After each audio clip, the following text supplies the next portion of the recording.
So, get this. A massive trade deal gets announced between two of the biggest democracies on the planet. Press releases fly out, politicians are taking victory laps, and then, less than 24 hours later, the official summary of that deal gets changed. Quietly. No big announcement, no press conference, just a little stealth edit on a website. Today, we are digging into the mystery of the revised U.S.-India trade deal fact sheet. Okay, so let's just jump right into the big question here, the real head-scratcher. Why on earth would the White House secretly edit a major trade document with India just one day after it was released? I mean, what was in that original document that was so sensitive it had to be scrubbed from the record? First things first, we need to be clear on what a fact sheet even is. You see, a real trade agreement can be thousands of pages long, just full of dense legalese that nobody wants to read. So a fact sheet is basically the government's official cheat sheet. It's the simple, public-friendly summary of all the important stuff. It's the version they want you to see. So yeah, when that summary gets changed, it's a really big deal. All right, let's start our investigation. Section 1. A secret White House edit. We're going to look at the evidence piece by piece. And here is clue number 1. The original fact sheet, right there on the left, it clearly said that India would be removing tariffs on certain pulses. But if you look at the revised version on the right, poof, any mention of pulses is just gone. An entire category of crops completely wiped from the document. So why? Why was that one little word, pulses, so radioactive that it had to be completely removed? Well, that brings us right to Section 2, where we're going to find out why this is India's most sensitive crop. Why are pulses, we're talking about things like lentils and chickpeas, such a political hot potato in India?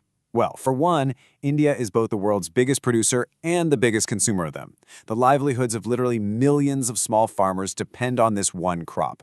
So there's this huge, deep-seated fear that cheap, mass-produced U.S. imports could just flood the market and completely wipe them out. In fact, just the mention of this in the first fact sheet was enough to get powerful farmer unions protesting in the streets. And this slide really illustrates the heart of that fear. It's a tale of two completely different farming worlds. In the U.S., you've got massive, mechanized, super efficient farms that can produce at a very low cost.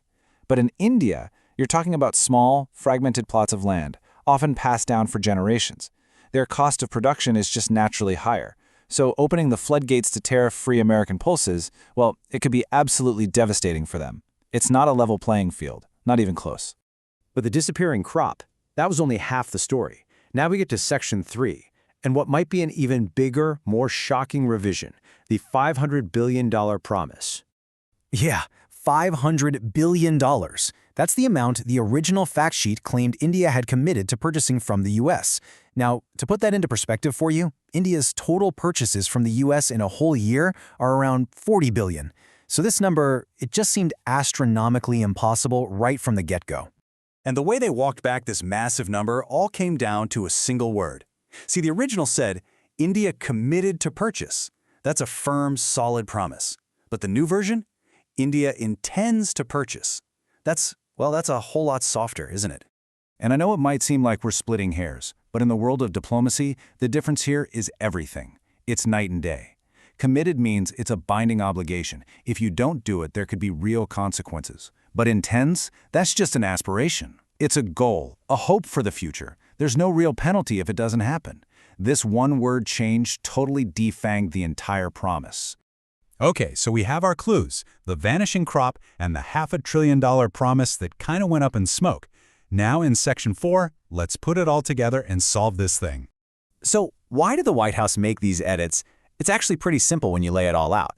First, India's government saw the original fact sheet and immediately, officially protested what it said. Second, that language, especially about the pulses, was creating a huge political headache and sparking those farmer protests inside India. Third, pretty much everyone, including all the experts, looked at that $500 billion commitment and agreed it was completely unrealistic. So, step 4, the White House just revised the document to calm everyone down and make it reflect the actual, much less dramatic terms of the real agreement. There was also one other little change, kind of a footnote really. The original document mentioned India was removing a digital services tax. That got deleted too, but only because, well, India had already gotten rid of that tax. So including it was just old news. So let's wrap this all up. Section 5. What does all this mean? What's the big takeaway from this quiet little diplomatic drama? First, and this is really important, the trade agreement is not canceled. Nothing about the core deal actually changed. All these revisions did was align the public summary with reality. But what this whole incident really pulls the curtain back on is just how incredibly sensitive agricultural trade is, especially between a powerhouse like the US and a country like India with millions of small farmers. It's a political third rail. And just when you think the story's over, there's a final little twist. Turns out, this wasn't the only stealth edit happening around that time. In a totally separate incident, the US also had to delete a social media post.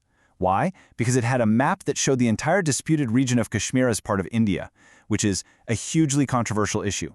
That post was also quietly taken down, most likely because of pressure from Pakistan.